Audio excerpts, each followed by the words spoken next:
Although Richard Dawkins has been a formidable opponent to religious apologetics, he failed to refute this theistic argument on the Within Reason podcast. I thought it was interesting to hear Alex O'Connor, himself a well-known atheist, playing devil's advocate when he presented Dawkins with a version of Alvin Plantinga's evolutionary argument against naturalism.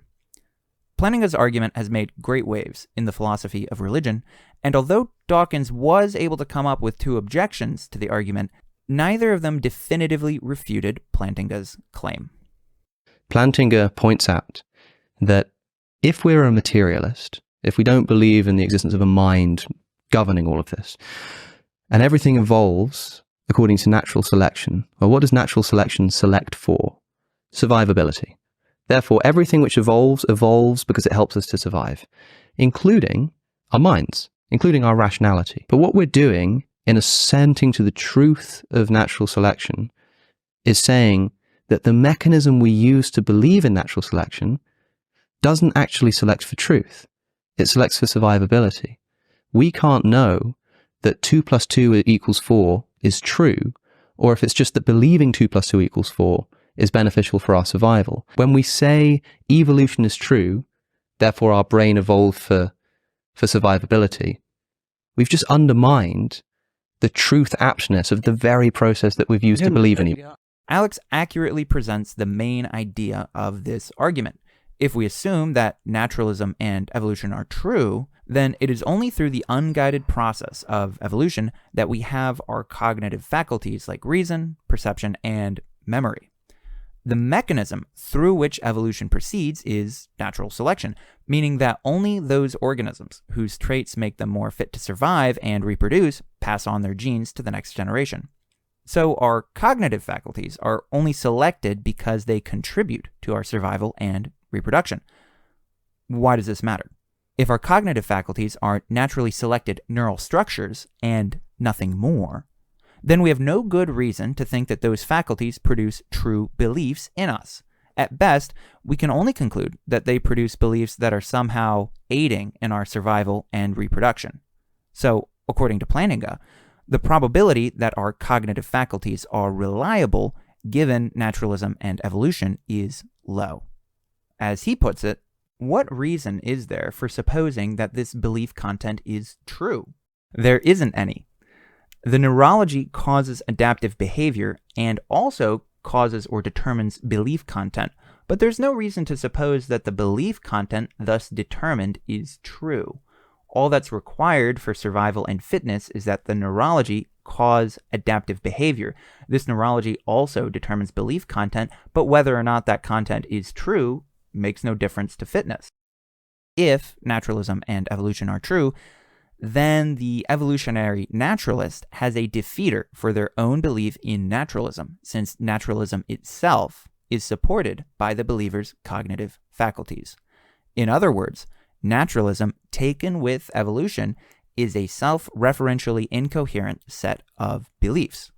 Dawkins responds to this argument by saying, if you base your life upon evidence, if you base your life upon rationality, you're more likely to survive than if you base your life upon nonsense. And it just seems to me to be so easy to say that rationality and the search for truth, the search for evidence, is a good way to live, even from a mundane Darwinian point of view.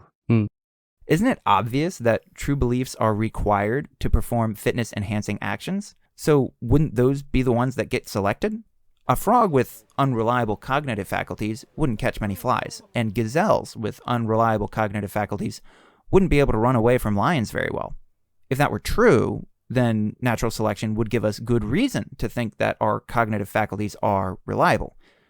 Plantinga responds to this objection by pointing out that these types of cognitive activities, the ones geared towards survival and fitness, do not require a belief on the part of the frog or gazelle in order to account for the adaptive behavior.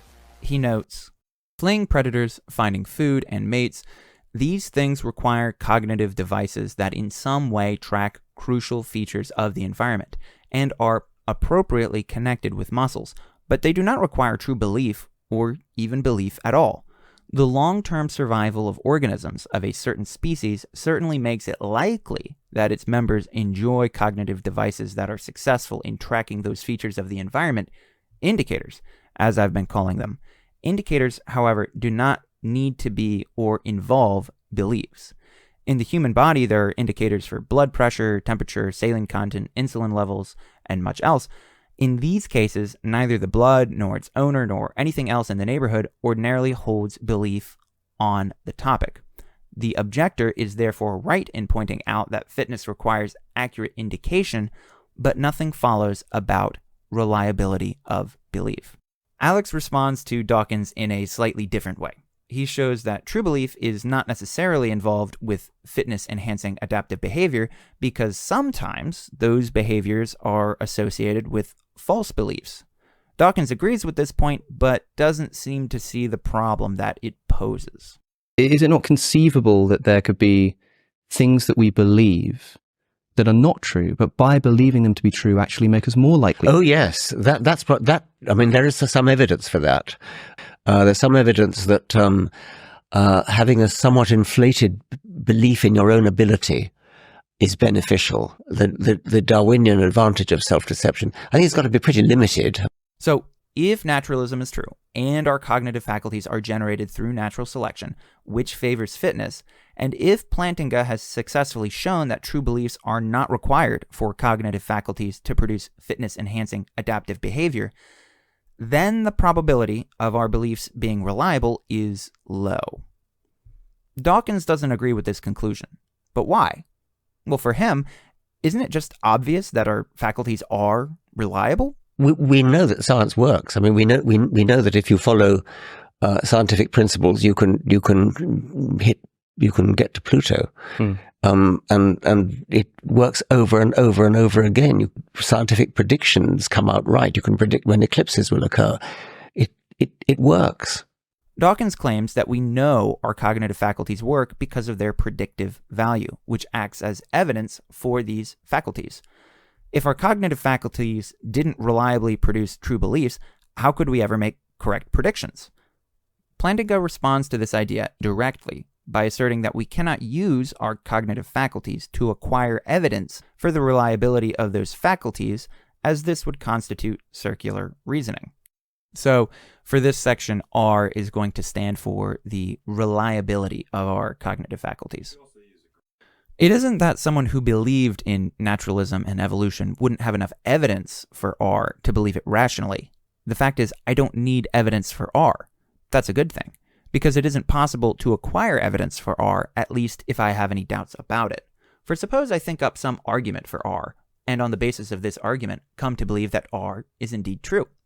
Clearly, this is not a sensible procedure to become convinced of R on the basis of argument. I must, of course, believe the premises of the argument and also believe that if those premises are true, then so is the conclusion. If I do that, however, I'm already assuming R to be true, at least for the faculties or processes that produce in me belief in the premises of the argument, and the belief that if the premises are true, so is the conclusion. Any such procedure would therefore be viciously circular.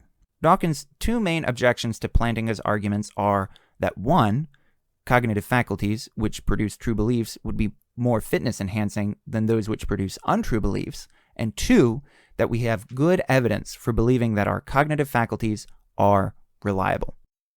Plantinga is able to fend off the first objection by pointing out that there is no reason to believe, given naturalism and evolution, that cognitive faculties producing true beliefs would be selected over the alternative, since fitness-enhancing behavioral adaptations derived from cognitive activities do not require beliefs at all, much less true ones. Alex makes a related point by showing that even false beliefs can be associated with fitness-enhancing behavioral adaptations. Plantinga is able to fend off the second objection by showing that it's circular. So, whether or not you agree with Plantinga or his conclusions, I think that it's safe to say that Dawkins failed to refute the evolutionary argument against naturalism.